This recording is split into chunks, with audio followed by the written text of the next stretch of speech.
I was hoping, and this is either for you, Moises, or for you, Natascha, maybe you can just tell us a little bit about the people at risk. Describe who they are, help put a face to it so people understand who you're trying to protect. It's everyday people. Everyday people are at risk. Students, restaurant workers, grocery workers, factory workers, everybody is at risk because we don't carry an ID that says I'm a U.S. citizen, I'm a permanent resident, I'm undocumented. Hey, if you look Mexican, we're going to have to pull you over. Show me some papers. That's the kind of world in which we live in right now. If it was that simple where, hey, here's a list, these are people that you have to go and find, yeah, that's one thing. But that's not what we're hearing. So again, we're living in a moment where we have to inform faster than before, broader than before, and really organize to be able to push back, to be able to make sure that workers know what their rights are. For example, they're going to get, if there is a raid or they get pulled over or they're stopped on the street, what's the first thing that we mentioned in our trainings? Remain silent. Remain silent.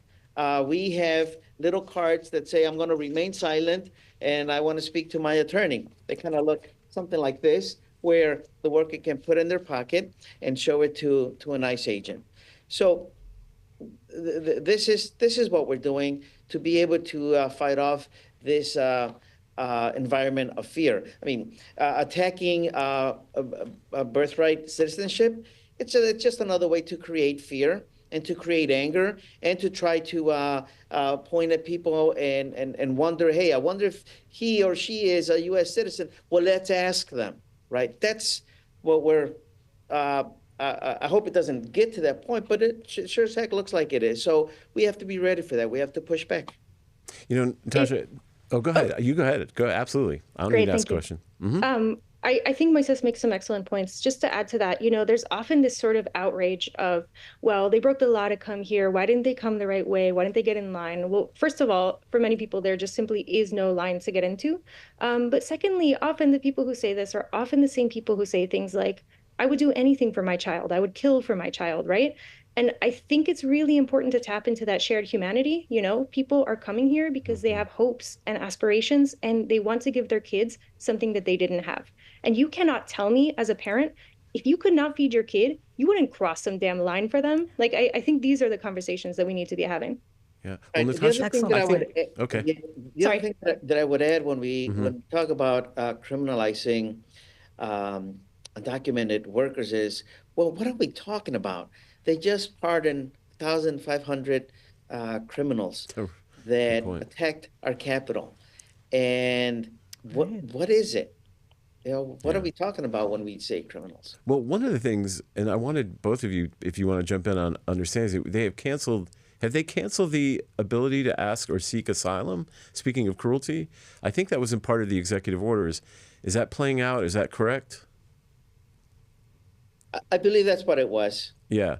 I mean, because seeking asylum is an important part of that process you were talking about. Yes. For people trying to come here, right? If that goes away, what happens? People continue to see the United States as a place of hope. And people will continue, like Natascha mentioned, they will continue to walk the miles and miles for their children. I don't think it's fun to be walking through a desert or through a jungle. These are needs, but there are different ways to welcome people into this country. But the way this new administration is going about it, it's simply just to create chaos and create fear. Yeah. I think you brought up such a good point that these people are doing what any American would say they would do for their family, which is I would do anything for my child. I think you brought up such a great point, both of you. And I hate to bring up something that stokes more fear, but There have already been instances of anti-immigrant violence. I mean, back in December, there were two teenagers in New York. They were asked by a group of men if they spoke English. When they said no, they didn't speak English. They were both stabbed and one died.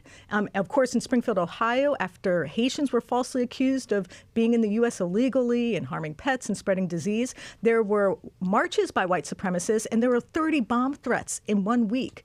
So I have to ask you both, are there any concerns that there could be vigilante actions against the immigrant community? Look, it could very well be, but I think it's also on all of us to play a role in making sure that this changes. It's not just for immigrant rights organizations like ours to be fighting this off. We will. That's what we do. But it's also the participation of the rest of our communities to stand up and to fight against this kind of attacks on all of us.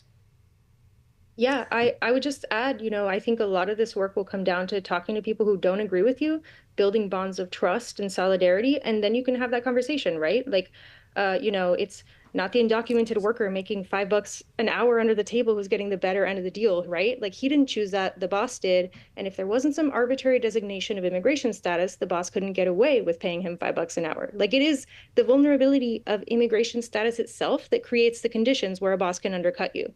I just wanted to flag, we've got a great piece in Labor Notes called Worker Solidarity is the Best Strategy to Defeat Rising Fascism. And it talks about exactly that. It is in the boss's interest to have us at each other's throats, keep us divided, see each other as a threat. And I think it's going to take talking to people who don't agree with us, not violent people like that, but I think it's what it's going to have to look like.